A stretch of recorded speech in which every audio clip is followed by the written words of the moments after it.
நலம் தரும் நல்லார் சித்த மருத்துவமனை, கிருஷ்ணகிரி, சென்னை. 255 அன்னை திருமண சீர்வரிசை பொருட்கள் 1,29,000 மட்டுமே. தமிழகம் முழுவதும் இலவச டோர் டெலிவரியும் உண்டு. உங்கள் Annai stores and furniture, Guduvancheri, Kallakurichi மற்றும் திருவண்ணாமலை. வள்ளுவம் நேயர்களுக்கு வணக்கம். அரசியல் பேசும் நிகழ்ச்சிக்கு உங்களை வரவேற்பதில் மகிழ்ச்சி. நம்மோடு இணைந்திருக்கிறார் அரசியல் திறனாய்வாளர் திரு ரவீந்திரன் துரைசாமி அவர்கள். சார் வணக்கம் சார். வணக்கம் ரவேன். நல்லா இருக்கீங்களா சார்? நல்லா இருக்குங்க சார். காரைக்குடியில சீமான் அவர்கள் நிற்கிறாரு அப்படின்றது ஒரு பெரிய செய்தியாவே இருந்தது. அங்க கார்த்திக் சிதம்பரம் அவர்கள் சொல்லியிருக்காரு, இந்த மாதிரி சீமான் வந்தா காரைக்குடி செட்டிநாடு சாப்பாடு போட்டுட்டு அதுக்கப்புறமா விபூதி அடிச்சு அனுப்புங்க, அவருக்கு இங்க ஓட்டா இருக்கு, ஓட்டம் இல்லை வீடும் இல்லை, தேர்தல் முடிஞ்சதுக்கு அப்புறம் காரைக்குடி பக்கமே சீமான் வர மாட்டாங்க அப்படின்னு சொல்லியிருக்காரு. ஒரு விமர்சனம் பண்றதுக்கு கார்த்திக் சிதம்பரத்துக்கு உரிமை இருக்குது. சீமானே அந்த இடத்துக்குள்ள கார்த்திக் சிதம்பரத்துக்கு பயிர் சொல்லாண்டான்னு நினைச்சாரு. அவங்க அப்பா அவர் ஏன் சோனியா காந்தி தமிழன் சிதம்பரத்துக்கு பிரதமர் பதவி கொடுக்கலன்னு கேட்டார். அதான் சீமானு சொன்னார். ஐயா சொல்லான்னா அவரு சிதம்பரம் சொல்ல மாட்டாருன்னு நினைக்கிறார். சீமான் தமிழ் தேசிய உணர்வுல சிதம்பரத்தை வெறுக்கல. எந்த இடத்துல நீங்க மன்மோகன் சிங் கொடுத்த இதை இன்னொரு டைம் எங்க தமிழர் அவருக்கு என்ன திறமை குறைச்சலாம், அவரு பியூரோக்ராட்டு கொடுத்தீங்க, இவர் அரசியல்வாதி தானே, இவரு கொடுக்கலாமான்னு கூட கேட்டார். இப்போ நான் பொறுத்த அளவுல சீமான் கருத்து வேற, என் கருத்து வேற.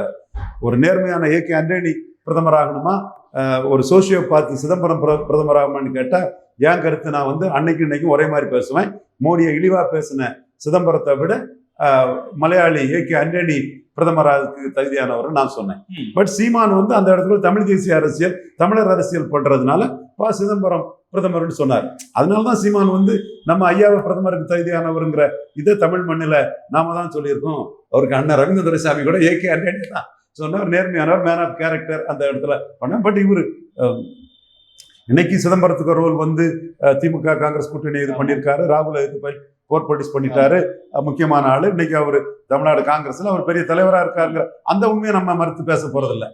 ஸ்டாலினுக்கு பெரிய உறுதுணையா இருந்து ஒரு முக்கிய பிளேயரா இருக்கிறாரு. அவருக்கு ஒரு கூட்டம் மக்கள் மத்தியில் அவரோட வார்த்தைக்கு ஒரு மரியாதை இருக்குங்கிறத நம்ம மறுக்கல. பட் மோடியை இழிவா பேசினாலும் நமக்குள்ள அந்த கோபம் நமக்கு போகலன்னு வைங்களேன். பட் சீமான் சிதம்பரத்தை பிரதமருக்கு தகுதியானவங்கிற அடிப்படையில் சொல்றாரு. அதனாலதான் அதை சிதம்பரம் சொல்லட்டுங்கிற இதை சொன்னாரு. திரும்பவே சீமான் அதை பேச ஆரம்பிச்சுட்டாரு. வயநாடு எக்ஸாம்பிளா சொல்லி, அதான் சீமானுக்கு நுணுக்கமான அறிவு, ஸ்பான்டேனியஸ் பிரெயின். டக்குன்னு இந்த கேள்வி வரும்னு தெரியாது, வந்ததுமே அந்த பதிலெல்லாம் வயநாட்டுல ராகுல் நின்னது, அங்க வீடு இருக்கா, சோறு இருக்கா, அவங்களுக்கு என்ன இது கட்டி சாம்பாரும் மீன் குழம்பும் கொடுத்து அனுப்ப போனாங்க, அப்படியெல்லாம் இல்லைங்கும் போது தேசியம் பேசக்கூடிய நீங்க பேசலாமாங்கிறதுலையும் சீமான் அந்த இடத்துக்குள்ள பதில் சொல்லியிருக்காரு. சீமானே அந்த பதில் சொன்ன முறை நாம அதை சொல்ல வேண்டியதில்லை. அதை சீமானுக்கு அணுகுமுறை சிதம்பரம் பிரதமருக்கு தகுதியானவருங்கிறது அவருக்கு அணுகுமுறை. இதுல நான் வேறுபடுறதையும் நான் இங்க பதிவு பண்ணிட்டேன். Okay sir. காமராஜரை வச்சு எடப்பாடி பழனிசாமி ஒரு விஷயத்த ஸ்ப்ரெட் பண்ணாரு. திமுக தலைவர் ஸ்டாலின் அவர்களும் கருணாநிதி அவர்கள் காமராஜருக்கு சொந்த புள்ள மாதிரி அந்த இறப்புல நடந்துக்கிட்டாரு அப்படின்னு சொல்லியிருந்தாரு. மெரினாவில் அவருக்கு ஏன் இடம் கொடுக்கல அப்படின்றது எடப்பாடி பழனிசாமியோட ஒரு கேள்வியா இருக்குது. இது நாடா சமூக மத்தியில எடப்பாடிக்கு ஒரு பெரிய செல்வாக்கை உருவாக்குறதுக்கான வாய்ப்பு இருக்குமா? அதாவது ஏற்காடு எலெக்ஷன்ல நான் காமராஜரை பற்றி பேசின எல்லாத்துக்குமே நான் மனம் திருந்துறேன், மன்னிப்பு கேட்டுறேன்னு ஏற்காடு எலெக்ஷன்ல குரு குண்டாஸை பற்றி எல்லாம் திமுக எடுத்து சங்கரங்கோயில் டெபாசிட் இழந்த பிறகு நடந்த ஏற்காடு எலெக்ஷன்ல எப்படியாவது ஒரு ஃபைட்டு கொடுக்கணும் திமுகன்னு சொல்லும் போது கலைஞர் முறை சொல்லில ஏற்காடு எலெக்ஷன் நடந்த டைம்ல காமராஜரை பற்றி நான் பேசியிருக்க கூடாது, பேசினதெல்லாம் தவறு, அரசியல் ரீதியாக பேசிட்டேன், இப்போ நான் உணர்றேன், அவரோட தியாகம் வரலாறுக்கு முன்ன நான் ஒரு அரசியல் ஆட்டு பேசினதெல்லாம் தவறுன்னு மனம் திருந்தி கலைஞர் தான் மரணத்துக்கு முன்னாடி எழுதியிருக்கிறாரு. ஸோ ஒரு அரசியல் ரீதியாக சில இதுகள் பண்ணியிருப்பாருங்கிறத மறுக்க விரும்பல. ஆனால் கலைஞர் இதையும் பண்ணியிருக்காரு நான் சொல்றேன். ஆனால் இப்போ அரசியல் பண்றது கலைஞர் இல்லை, இப்போ அரசியல் பண்றது மு க ஸ்டாலின். கலைஞருக்குள்ள எதிர்ப்பு மு க ஸ்டாலினுக்கு இல்லை. மு க ஸ்டாலின் முதல் அரசியல் சட்ட திருத்தத்தை கொண்டு வந்தது காமராஜுங்கிறத தான் மு க ஸ்டாலின் சொல்றாரு. எடப்பாடி என்னைக்காவது அதை சொல்லியிருக்கிறாரா? இல்லை ஜெயலலிதா என்னைக்காவது அதை சொல்லியிருக்காங்களா? கலைஞர் கருணாநிதி என்னைக்காவது சொல்லியிருக்காரா? சொல்லலை. உண்மை நிலைமை இதுதான். ஆனால் உண்மையை பதிவு பண்ணி இன்னைக்கு முக்குலத்தோர் பொருளாதார வளர்ச்சிக்கு ஓபிசி காமராஜ் கொண்டு வந்ததுதாங்கிறத தெளிவாகுது. வன்னியர் வளர்ச்சிக்கு காமராஜ் கொண்டு வந்த முதல் அரசியல் சட்ட திருத்தம் தானே தெரிய வருது. 74க்கு பிறகு வெள்ளாள கவுண்டர் வளர்ச்சி, 64க்கு பிறகு நாடார்கள் வளர்ச்சி எல்லாத்துக்குமே 51ஆம் ஆண்டு முதல் அரசியல் சட்ட திருத்தத்தை காமராஜ் கொண்டு வந்தது தான் இன்னைக்கு முக்குலத்தோர், வன்னியர், நாடார், யாதவர் போன்ற பல சமூகங்கள், வெள்ளாள கவுண்டர் 74க்கு பிறகு பிசியில் வந்த பிறகு வளர்ச்சிக்கு வந்து காமராஜ் தான் பெரிய தந்தையா இருக்கிறாருங்கிறது ஒரு பெரிய தப்பான கற்பிதத்தை ரியல் பவர் காமராஜ் தாங்கிறத ஸ்டாலின் வந்து எஸ்டாப்ளிஷ் பண்ணியிருக்கிறாரு. இன்னைக்கு தென் மாவட்டத்தில் திமுக சார்பாக நாகர்கோவிலில் ஆஸ்டினை கேண்டிடேட்டா போட்டிருக்கிறாரு. அவருக்கு லாயலிஸ்ட், அவரை நம்பி திராவிட முன்னேற்ற கழகத்தில் வந்தவர். 21 அவரை கல்வி அமைச்சராக்கணும்னு ஸ்டாலின் நினைச்சாரு. இப்போ நாகர்கோவிலில் கேண்டிடேட்டா போட்டிருக்காரு. நாடார் சமூகத்தை சேர்ந்தவர். எமர்ஜென்சி காலகட்டத்தில் காங்கிரஸ் ஓல நம்ம கூட இருந்தவர் தான். ஒரே காலேஜில் நாங்கள் படித்தோம். அடுத்து கன்னியாகுமரியில் இந்த நாடார்களுக்கு முக்கியத்துவம் கொடுக்கணும். இந்த நாடார்கள் வாக்கால தான் நாகர்கோவிலும் கன்னியாகுமரியும் 21 தோத்து. அதனால அவருக்கு மாவட்ட செயலாளர், மேயர், இவர் தம்பி என்னோட கொலிக்கு எங்கள் ஆஃபீஸு கோ அட்வொகேட்டு தம்பி மேயர் மகேஷை வந்து கன்னியாகுமரியில் கேண்டிடேட்டாக போட்டிருக்காரு. 2 இடத்துலையுமே வந்து நாடார் சமுதாயத்துக்கு கலைஞர் மாதிரி இல்லாமல் அவர் ஸ்டாலின் வந்து முக்கியத்துவம் கொடுத்து 2 கேண்டிடேட்டுமே, ஒரு இந்து நாடார், ஒரு கிறிஸ்டின் நாடார்னு கன்னியாகுமரி மாவட்டத்தில் 2 கேண்டிடேட்டுமே ஸ்டாலின் கொடுத்துருக்காரு. கலைஞர் இப்படி செய்ய மாட்டார். கலைஞர் தவறுல இருந்து ஸ்டாலின் பாடம் படிப்பாருன்னு நான் பலமுறை சொன்னதுனால இந்த மாற்றத்துக்கு ரவீந்திரன் துரைசாமி காரணம்ங்கிறத நான் கிளைம் பண்றேன். கலைஞர் வந்து மாவட்ட செயலாளர் நான் நாடார், தென் மந்திரி நான் நாடார், தென் ராஜ்சபா எம்பி நான் நாடார்னு ஆண்டி நாடார் பொலிட்டிக்ஸை கன்னியாகுமரி இதில் பண்ணாரு கலைஞர். அப்படி பண்ண பொலிட்டிக்ஸில் தான் ஜெயலலிதா அம்மையார் புத்திசாலி, கலைஞரை விட புத்திசாலி ஜெயலலிதா அம்மையார் 1 விழுக்காடு ஓட்டில் தன்னோட பேக்கிங் கம்யூனிட்டி பொலிட்டிக்ஸில் தெளிவாக நின்று ஜெயலலிதா அம்மையார் வந்து புத்திசாலித்தனத்தில் கலைஞரை மிஞ்சி 2016 ஜெயித்தாங்க. பட் ஸ்டாலின் ஜெயலலிதா ஜெயித்த இடத்துலையும் கலைஞருக்கு தவறுலையும் பாடம் படித்து கன்னியாகுமரியில் நாடாருக்கு முக்கியத்துவம் கொடுத்து பொலிட்டிக்ஸ் பண்ணணும். அப்படிதான் ஜெயலலிதா வந்து 2 தொகுதியை ஜெயித்தாங்க. பச்சைமாலுக்கு முக்கியத்துவம் கொடுத்தாங்க, தென் முருகேசருக்கு முக்கியத்துவம் கொடுத்தாங்க, தென் விஜயகுமாருக்கு ராஜ்சபா கொடுத்தாங்க, டிஸ்ட்ரிக்ட் சேர்மன் இந்து நாடார் கொடுத்தாங்க, பால்வள தலைவர் அசோக நம்மளோட கூட ஜூனியராக படித்த தம்பி அந்த தம்பிக்கு பால்வள தலைவர் கொடுத்தாங்கன்னு இந்து நாடாருக்கு முக்கியத்துவம் கொடுத்து ஜெயலலிதா அந்த இடத்துக்குள்ள என்ன சூத்திரத்தில் சாதிக்கிறாங்களோ அதே சூத்திரத்தை ஸ்டாலின் எடுத்திருக்கிறாரு. கலைஞருக்கு ஆன்டி நாடார் பொலிட்டிக்ஸை ஸ்டாலின் பண்ணலை. ஆனால் அதே வேளையில் எடப்பாடி பழனிசாமி கன்னியாகுமரி மாவட்டத்தில் ஒரு நாடாரு கூட அதிமுக டிக்கெட் கொடுக்காதது, முருகேசன் பவர்ஃபுல்லாக ஜெயலலிதாவுக்காக ஒரு தொகுதியை வெற்றி பெற்றவர், பாஜகவையை ஜெயித்தவர், அவர் வந்து பேட்டி கொடுத்துருக்கிறாரு. அப்போ நீங்கள் பச்சைமாலுக்காவது ஒரு தொகுதி கொடுத்துருக்கலாம் குளச்சலை, அல்லது முருகேசனுக்காவது நார்வேல் கொடுத்துருக்கலாம். இதுக்கு முழு காரணம் எடப்பாடி பழனிசாமி தான். வேற எந்த லோக்கல் லீடர்ஸையும் நான் குறை சொல்ல விரும்பல, ஆதாரம் இல்லாமல் இதை நான் சொல்ல மாட்டேன். அதே மாதிரி நெல்லை மாவட்டத்தில் நாங்குநேரி தொகுதி நாடார் வெற்றி பெற்ற தொகுதி. அங்கே வந்து கூட்டணியில் அமமுக கொடுக்குறாரு. அமமுக கொடுத்தா நாடார் கேண்டிடேட்டுக்கு வாய்ப்பு இல்லை. அங்கே நெல்லை மாவட்டத்தில் நாடார் அரசியலை காலி பண்ணிட்டார். கொங்கு மண்டலத்தில் நாடார்களுக்கு எந்த வாய்ப்புமே எடப்பாடி கொடுக்கல. இப்போ நீங்கள் ஜெயலலிதா எடுத்துட்டீங்கன்னா, ஜெயலலிதா வந்து கொங்கு மண்டலத்தில் மில்லருக்கு வாய்ப்பு கொடுத்தாங்க. கூடலூர் நகர செயலாளர் அமைச்சராட்டம் ஆனார். அதுக்கு பிறகு அரங்கநாயகம் அங்கே கொடிகட்டி பறந்தார். அடுத்து அங்கே சிந்து ரவிச்சந்திரனுக்கு ஒரு வாய்ப்பை கொடுத்தாரு. இவ்வளவு வாய்ப்பையும் வந்து கொங்கு மண்டலத்தில் கொடுத்துருக்காங்க. பெருமாள் அவருக்கு வந்து ராஜ்சபா கொடுத்தாங்க. பொன்னையும் அதை தடுக்கிறதுக்கு நின்னார் ஜாதி வரியில. ராஜ்சபா கொடுத்தாங்க. இவ்வளவு வாய்ப்புகளை கொங்கு மண்டலத்தில் கொடுத்தாரு. எடப்பாடி என்ன நினைக்கிறாரு, கொங்கு மண்டல நாடார்கள் ரெட்டை இலையை பார்த்து ஏமாளியா ஓட்டு போடுவான்னு நினைக்கிறார். அது இந்த கதை நடக்காது. பிராண்டி விஸ்கிக்காக நிற்கக்கூடிய எடப்பாடிக்கு போடுறதை விட கல்லுக்காக நிற்கக்கூடிய சீமானுக்கு அவங்க போடுறதுக்கு வாய்ப்பு இருக்குன்னு தான் நான் பார்க்குறேன். எடப்பாடிக்கு போட மாட்டாங்க. எடப்பாடி தோக்கடிக்கு ஸ்டாலின் கூட கொஞ்சம் போடலாம். இது கொங்கு மண்டலத்தில் உள்ள நாடார்கள் நிலைமை. நாடார்கள் அங்கே வெடிச்சுக்கிட்டாங்க. இதே சூழ்நிலையில மதுரைக்குள்ள வளர்மதி ஜெபராஜ பிடிஆர் பழனிராஜனுக்கு எதிராக நிறுத்தி ஜெயலலிதா தோக்கடிச்சு காட்டினாங்க. தோத்து போன ஜெயலலிதா 2001 ஆட்சிக்கு வர்றதுக்கு தென்காசியில் அண்ணாமலையை போட்டாங்க, அம்பாசமுத்திரத்தில் சக்திவேல் முருகனை போட்டாங்க, சண்முகநாதனை ஸ்ரீவைகுண்டத்தில் போட்டாங்க, ராஜாமாலை தூத்துக்குடியில் போட்டாங்க, மாணிக்கராஜன் நாங்குநேரில் போட்டாங்க, ராஜேந்திர பிரசாத்தை பத்னாவரத்தில் போட்டாங்க. 21 நாடார்களை ஜெயலலிதா அணியில் வந்து 2001 96 தோத்த ஜெயலலிதா ரவீந்திரன் துரைசாமி விளையாடின விளையாட்டு முதல்ல நான் தான் அதை பொரிய தூக்கி போட்டேன். இப்போ அதை விஷயங்களை சொல்ல விரும்பல. சரத்குமார் 45 நாள் பிரச்சாரம் பண்ணி நாடார்கள், யாதவர்கள், வெள்ளாளர்கள், தேவேந்திர குல வேளாளர்கள் எல்லாம் திருப்பி தோக்கடிச்சாங்கனால 2001 நாடார் சமுதாயத்துக்கு முக்கியத்துவத்தை கொடுத்து 21 கேண்டிடேட்டை ஜெயலலிதா அம்மையார் போட்டு தான் ஆட்சிக்கு வந்தாங்க. இப்போ எடப்பாடி மீண்டும் ஆட்சிக்கு வரவங்க நம்பிக்கை கிடையாது. அதனால அவர் வந்து நாடார் விரோத அரசியலை தான் அவர் பண்ணியிருக்கிறார்.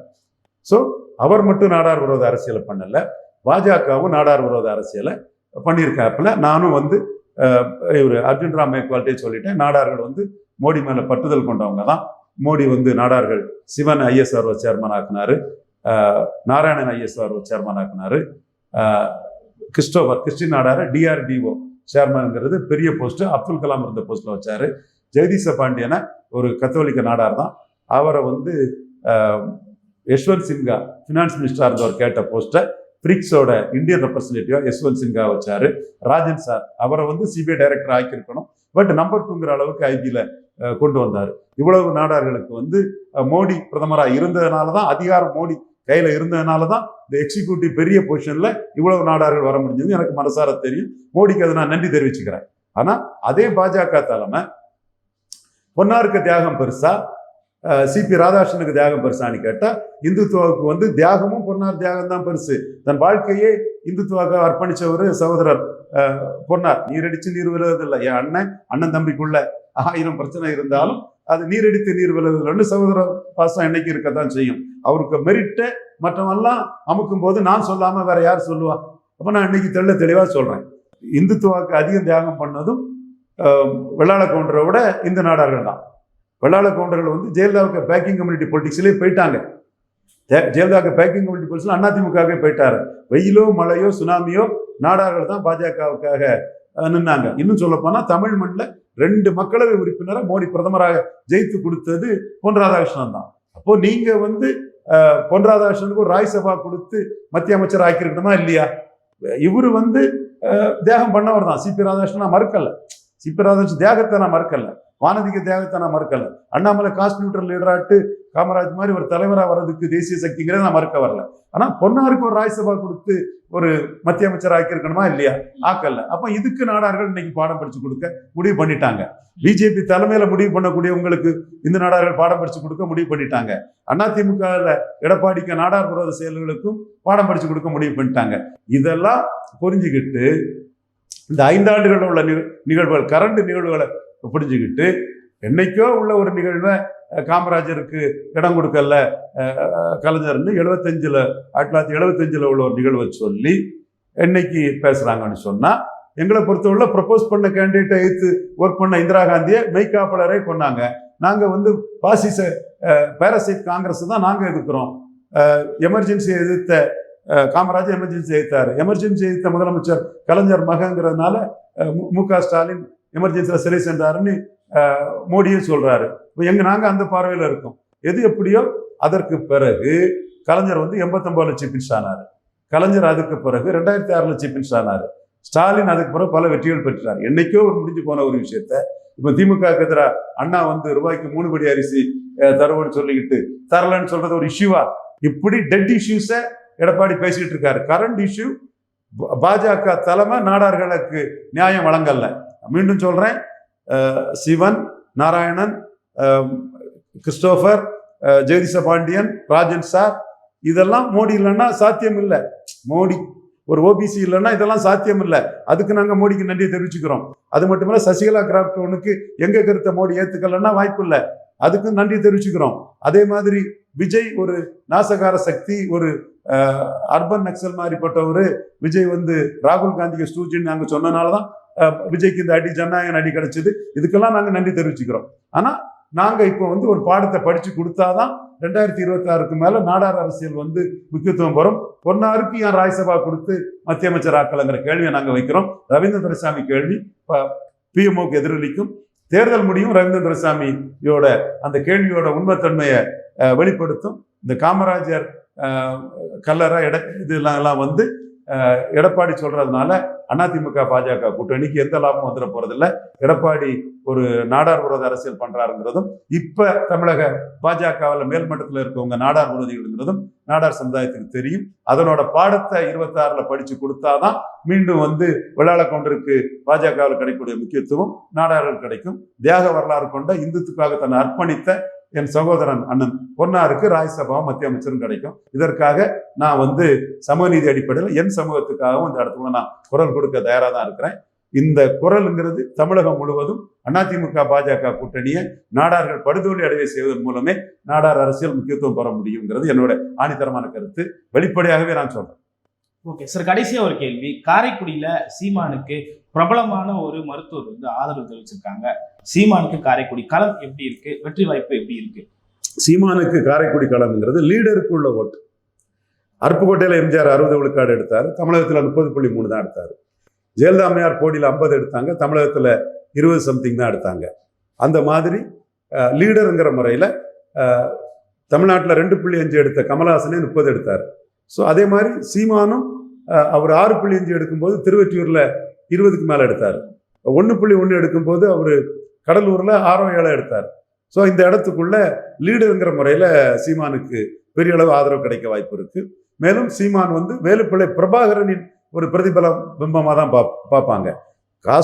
காஸ்ட் ஒரு ஆக்சிடென்ட் தான். பர்த் இந்திய காஸ்ட் இஸ் ஆக்சிடென்ட். அதுவும் காரைக்குடியில் நாடார்கள் ஒன்றும் பெரிய ஃபோல்ட்ஸ் கிடையாது, நாடார்களுக்கு ஒன்றும் பெரிய அரசியல் செல்வாக்கு கிடையாது.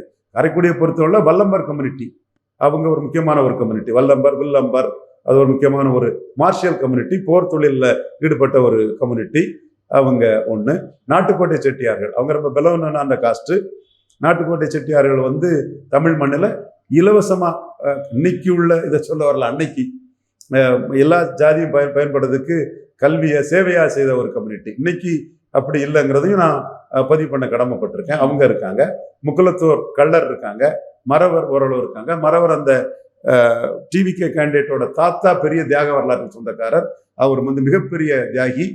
அவருக்கு அந்த ஃபேமிலிக்கு மரியாதை இருக்கு. விஜயை விட அந்த செல்லத்துறை தேவருங்கிற ஒரு சுதந்திர போராட்ட தியாகி சுயேட்சா கூட ஜெயித்த ஒரு பெரிய குடும்பம் மறவர் இருக்காங்க. அகமுடையார்கள் குறிப்பிடத்தக்க இருக்காங்க. முத்தரையர்கள் நிறைய இருக்காங்க.